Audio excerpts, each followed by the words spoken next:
here too. Pastor Jen, I'm hungry. You're hungry? Yeah. Oh, wait. Can I have a snack? Well, I hear you're talking about communion. we are. So Yeah. do you want a snack? Yeah, like the bread and the juice snack.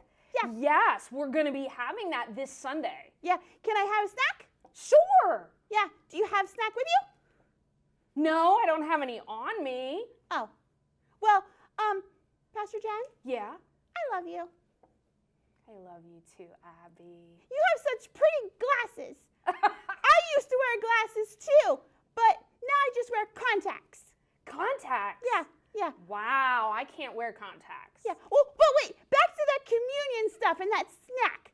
Yeah? Yeah. I have a friend. His name is Ben, and he has lots of questions about communion. Okay. Would you talk to Ben about his questions about communion?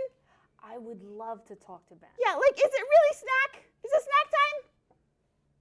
It's kind of snack time. Okay, yeah, so, like, can I have snack now? Well, you gotta wait. Oh, okay. So you can talk to Ben, and then I can have snack. Okay. Okay, so you talk to Ben, and then I'll get snack. Okay. I can be patient and wait. It's a plan. Okay. I'm here to talk about communion, and I was just wondering a few things. Yeah, Ben. Is communion just snack time for everyone at church? Well, we do get a snack, but communion is where Jesus is very present with us. Something happens, and the bread and the juice become very special.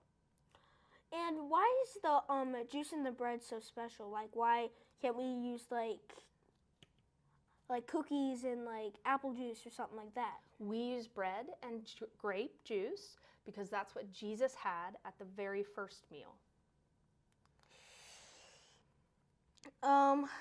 So what do the people do with like the extra stuff that's not served out? Do you save it for like the next communion, or do you just throw it out? Well, some people take it and they take it to those in the church who can't come anymore because of their health. And then the rest of it is we give it back to nature.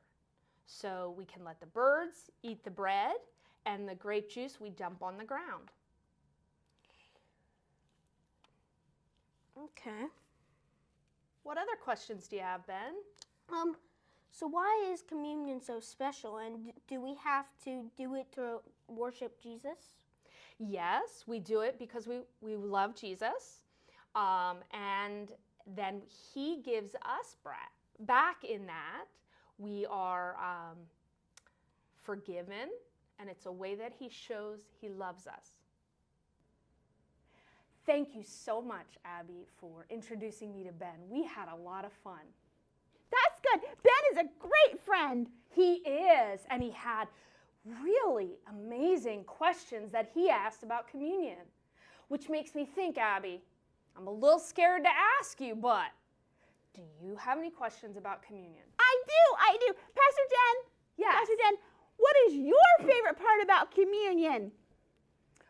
I think my favorite part is because I get to stand up front and I get to see everyone, that it reminds me that we're all together and we're all taking this gift from Jesus, and it's like we're one big family.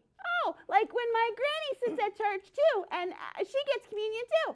Uh-huh, exactly. Yeah. Well, Pastor Jen, I have another question. Okay. Well, yeah. So at my grandpa's church, Yeah. he's old, Yeah. and at his church, they don't go up front for communion. They sit in their pew, and the people bring it, the bread and the juice cups. They bring it to them in the pews. Is that the same thing? Yes, it is the same thing. There are many ways that you can take communion.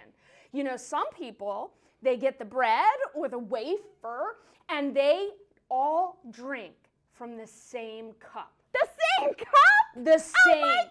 cup. I know. And then others, they take it where the bread and the juice are mixed together, and everybody takes from the same spoon. Bah! I That know. sounds gross. It doesn't sound that great to me either. That's like baby food. A little bit, it gets mushy. Yeah.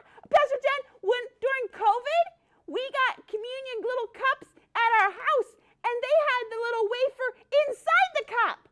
Yes, I did that too. Yeah. Pastor Jen. Yeah. Pastor Jen, do you like history? I do.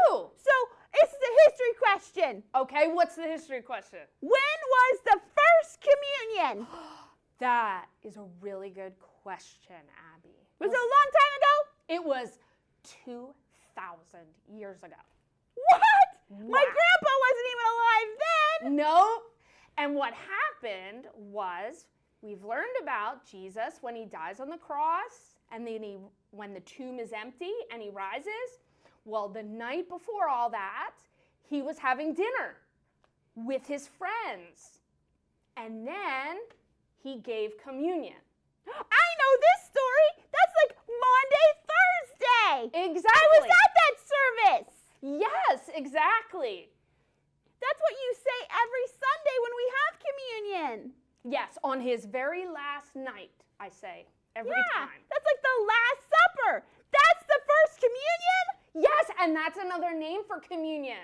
Wow! Oh my goodness. Pastor Jen, I've learned so much. Well, I'm glad, Abby. Thank you for talking to me, and thank you for talking to my friend Ben. It was my pleasure. I had a lot of fun. Pastor Jen, Yeah? you're so smart.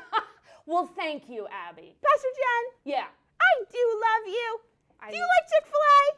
I love Chick-fil-A. What do you like about Chick-fil-A? Peach milkshakes. Me too. Pastor Jen. Yeah. Can we have pink milkshakes instead of juice in communion? Well, no. Communion has to be bread and juice. But you and I both like peach milkshakes. We could have peach milkshakes after communion. Okay. Okay. That sounds good. All right. Okay. Pastor Jen, Yeah. let's make a date. All right. Okay. Sounds good. Peach milkshakes after communion. It's a plan. It's a plan. Thanks, It's a Abby. plan. Bye, friends. Bye, friends.